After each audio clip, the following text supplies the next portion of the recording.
All right, let's talk a little five-star buzz. We've had big name recruits making visits, momentum shifting visits left and right. So we're going to talk about a few of the top uncommitted prospects in America, starting with the top uncommitted offensive tackle, Emanuel Ianacho. He is coming off of a couple visits, most recently Auburn. But Ianacho, does he have a favorite right now, Chad? I think coming off visits to LSU and Auburn, I would give LSU the edge out of those two, and LSU competing mainly with Oregon right now for that top spot. I mean, Ian Nacho's been a very fluid guy throughout his recruitment, with Oregon leading early to Georgia to Maryland, back to Oregon, now maybe LSU. He still has big visits on deck to Penn State this weekend, Oregon next weekend. Auburn's in the discussion. I don't hear as much buzz about Auburn coming Yeah. off this trip to the Plains as I did about LSU when he was there in Baton Rouge a week and a half ago. So right now, I think LSU and Oregon are battling for that top spot for Ian Nacho. All right, let's talk about linebacker Tyler Atkinson. He's been on the move too. And Chad, you've essentially been embedded in this recruitment for the last 2 years, in real tight with that Atkinson camp. So how do you read this recruitment as we're almost midway through summer? Yeah, I mean, embedded is a good way to put it, Josh. I mean, and they play it close to the vest. They don't say a lot. They say everything good about their program they're talking about. They don't give any kind of hints about who they like more, who the better relationships are with, what the school does on the OV. All seem to check all the boxes Atkinson in that camp is looking for, but he was at Oregon over the weekend. I've talked about Oregon since the first time he made it out there in the spring, that they are a player in this race. Look, Atkinson, we know. I think a big thing is it's a business world now in recruiting, and Atkinson is an Adidas guy. Does that hurt them being the Oregon brand, the name, the headquarters at Nike out there in Oregon? I don't think that'll play a big factor in his decision, but he does look at things like that, the little details in the programs. But look, Dan Lanning, Tosh Lapoy, Brian Michalowski, the linebacker coach there at Oregon, all those guys knocked it out of the park over the weekend on the official visit. He has been now to Clemson. He's been to Oregon. We think Georgia, Ohio State are a couple of more big players in this race.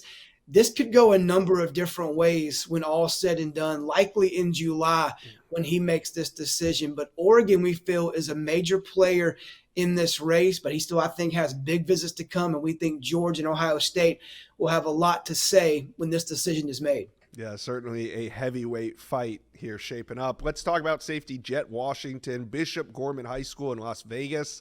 Is this a two-team battle? Is this Oregon and Alabama head-to-head here?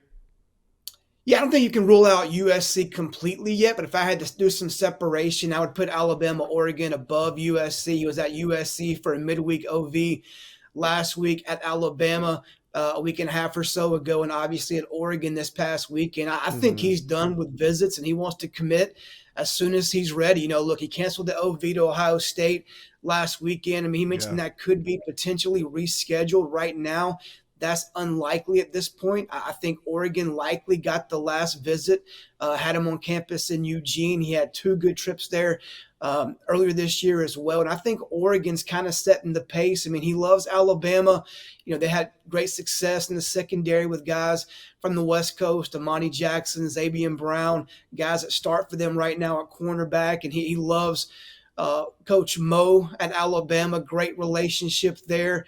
Coach Lindquist. But look, I like Oregon's position here. A lot to be, I think, thought about and looked over. He has a big chart he goes over from relationships, playing time, scheme fit, location, academics. A lot of things factor in for Jet Washington. But like you said, I think Alabama and Oregon are the two to watch. USC still hanging around, but right now that Oregon buzz is pretty strong.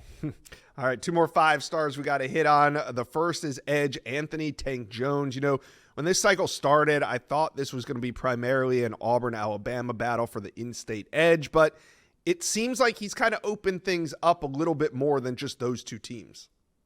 Yeah, his list definitely has expanded some nationally, I think, Josh. Obviously, back at Texas A&M this past weekend, he's been there 4 or 5 times, keeps going back to College Station. They made a very good, strong pitch to him and his family about why he should play in College Station. Just a week and a half ago, he was at Miami. The Hurricanes are very much in this race as well. And then he goes to Oregon, this weekend, and he's been to Oregon quietly now 3 or 4 times unofficially. We weren't talking about Oregon a couple of months ago. Now we feel they're a major player in this race for Tank Jones, who's out of Mobile, Alabama, down in SEC country, but he still has that official visit to Alabama lurking on June 20th. And we think Bama's been the team to beat, kind of setting the pace in this race from the beginning.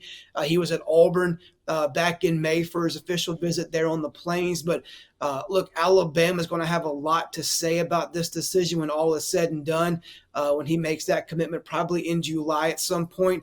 But look, like you said, he's looking outside the state. A&M, very much in play. Miami made a huge impression. Oregon, a big visit this weekend to Eugene. But we think when all is said and done, somebody has to knock off Alabama, that in-state school he's been to 10 or 12 times, to get his commitment. All right. We have a heavy Alabama theme to this 5-star buzz because the next up, linebacker Xavier Griffin, when he decommitted from USC about a month ago, all eyes were on the Tide. This weekend, he took that visit to Tuscaloosa. Didn't commit. I mean, was there any thought that Xavier Griffin could end his recruitment on that visit to Alabama, or are there more teams in the mix? Yeah, not for me, Josh. I mean, knowing that he just came off that decommitment from USC and kind of wants to reset his board, take his trips. I mean, obviously we know Ohio State did a great job getting him on campus a week and a half ago and knocked it out of the park in Columbus. Alabama, that's where he's from. He moved to Georgia from Alabama to play high school ball at Gainesville High School here in my state of Georgia. But look, we know Alabama is a school he likes a lot. Not just him, but people around him, his family, his circle. He has connections to that state. Family still lives in Alabama, some close to the Tuscaloosa area. They're doing a great job, led by Christian Robinson there. Kane Womack's involved, DeBoer's involved. We think Alabama's in a very good spot, but he'll be on the road the next couple of weeks. Obviously Texas for me is a very big official visit this weekend for Texas and for Xavier Griffin. Look, I've been told from the beginning, NIL is a factor here. We know Texas can play NIL ball. We know Ohio State can play NIL ball. Alabama can if it wants to. How big will they go? And then we have Florida State there on June 20th as well. FSU is probably the outside looking in for Xavier Griffin, with Alabama doing a great job. I'm watching this visit this weekend to Austin, Texas, though. Keep an eye on the Longhorns here. All right, and that is the 5-star buzz.